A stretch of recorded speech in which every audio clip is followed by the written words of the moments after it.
Which cryptocurrency is being attacked by the SEC after XRP? How long will crypto holders believe in Ripple? How much will XRP cost in mid-2020? 3. We will answer all these questions in today's video.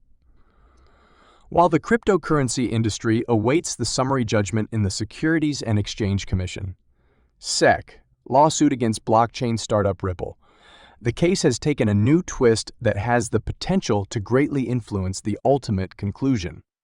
In instance, lawyer Bill Morgan stated in a tweet on April 7 that the SEC's expert confessed that Bitcoin, Ethereum, and Ethereum, ETH, prices had been responsible for up to 90s of changes in the value of XRP since mid-2018. If the SEC's expert premise is correct, he believes Ripple is indirectly allowing the value of XRP to be impacted by Bitcoin and Ethereum price movements. As a result, the SEC aims to support the allegation by giving proof that Ripple's pricing announcements affect the value of XRP. Significantly, Morgan's theory is supported by the fact that Bitcoin's value changes affect the prices of the majority other cryptocurrencies. Morgan also said that the notion that Ripple's large XRP holdings indicate centralization of the XRP ledger and that XRP qualifies as a security remains. It's worth mentioning that Ripple is being sued by the SEC for selling unregistered securities in the form of XRP coins. As part of its argument, Ripple is appealing for unsealing of Hyman's speech papers, where the regulator described Bitcoin and Ethereum as securities. Surprisingly, Morgan agreed with the SEC's conclusion that investors relied on Ripple's legal efforts to win the SEC complaint. The attorney further highlighted that investors do not expect Ripple's commercial activities to make money from XRP, but rather that the business would prevail in the SEC action. Paradoxically, the SEC may be accurate about investors depending on Ripple's efforts, but not because of Ripple's commercial efforts or XRP sales, but because of Ripple's legal efforts, which will defeat the SEC's case if it is successful. He added. Jeremy Hogan, another pro-XRP lawyer, projected an unexpected conclusion for the lawsuit based on Morgan's words. Hogan predicted that if the presiding judge opted to split the baby, she may determine that XRP sales after mid-2018 were not securities, since the SEC acknowledges that Ripple's activities during that time period had no impact on the token's value. If the judge in the Ripple case wanted to split the babies, awful term, isn't it? She could find that sales of XRP since mid-2018 were not securities, since even the SEC admits that Ripple's activities had absolutely no influence on XRP's price at that point in time. He remarked. Hogan also mentioned the potential consequences of such a judgment, implying that Ripple may be compelled to pay a fine while continuing to operate its company. Moreover, since XRP is the only cryptocurrency with a defined legal position, Hogan believes it may affect the listing of digital assets on multiple trading platforms. Nonetheless, uncertainty regarding the timing for the summary judgment remains. Earlier, several legal experts predicted that the issue would be decided in the first quarter of 2023. Ultimately, the decision of the lawsuit is likely to have an influence on the value of XRP and the whole crypto industry. In the weekly chart, XRP is now trading at 51 cents, up roughly 1. Recently, some members of the XRP community have asked on Twitter why Judge Annalisa Torres has not yet rendered her decision in the case between Ripple and the SEC. Many Ripple and XRP supporters anticipated the judge's decision would come before the end of the previous month, as predicted by pro-XRP attorney James Fallon. This wasn't the case, however, which raised concerns about the delay's potential reason. Attorney John Deaton, the creator of crypto law, outlined the reasons behind Judge Torres' delay in rendering a decision on the lawsuit's summary judgment in a video clip that has been making the rounds in the XRP community. Judge Torres, according to lawyer Deaton, is taking her time to make sure she makes the proper decision because she is aware of the importance of the action. He questioned if Judge Torres had ever experienced the kind of pressure she has in the Ripple litigation, particularly from the blockchain business, during her whole tenure.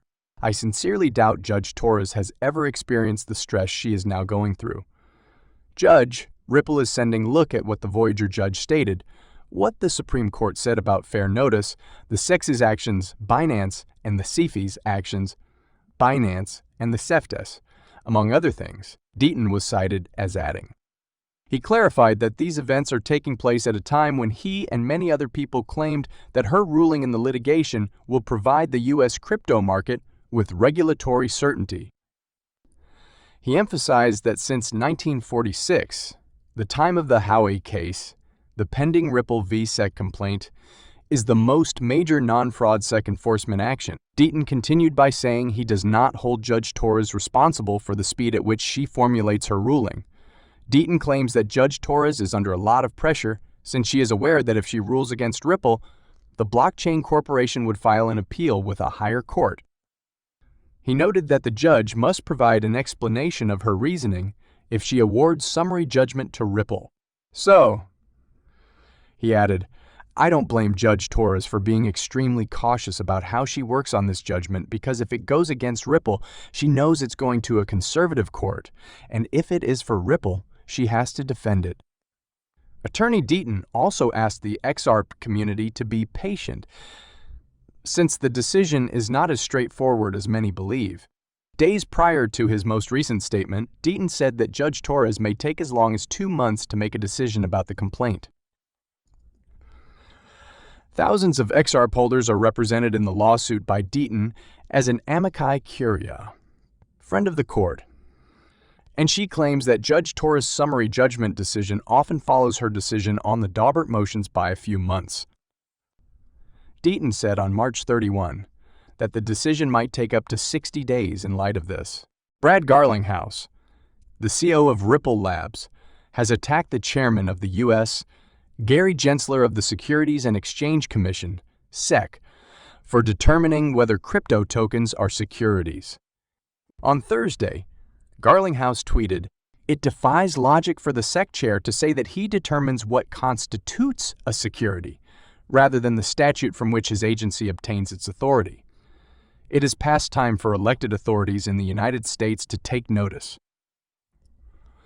Why would you ever want to offer clarity about what's in or out when you act like an authoritarian overseeing a $2 2-cents be bloated agency? When there is no clear jurisdiction, uncertainty masquerades as authority, Garlinghouse said. The Ripple executive made the statement in response to Gensler's claim that current securities laws cover most of the activity that's going on in the crypto markets. Gensler was quoted as saying, "If Congress were to act, though I don't think we need these authorities not to undermine inadvertently through definitions of what's in or out, or in essence, allowing for conflicts that we don't allow. Several of the legislative vehicles, in my opinion, would weaken the securities remit if they were implemented." Since December 2020, when the SEC filed a complaint against Ripple, Garlinghouse, and co-founder Chris Larson, the business has been involved in a legal battle with the securities regulator.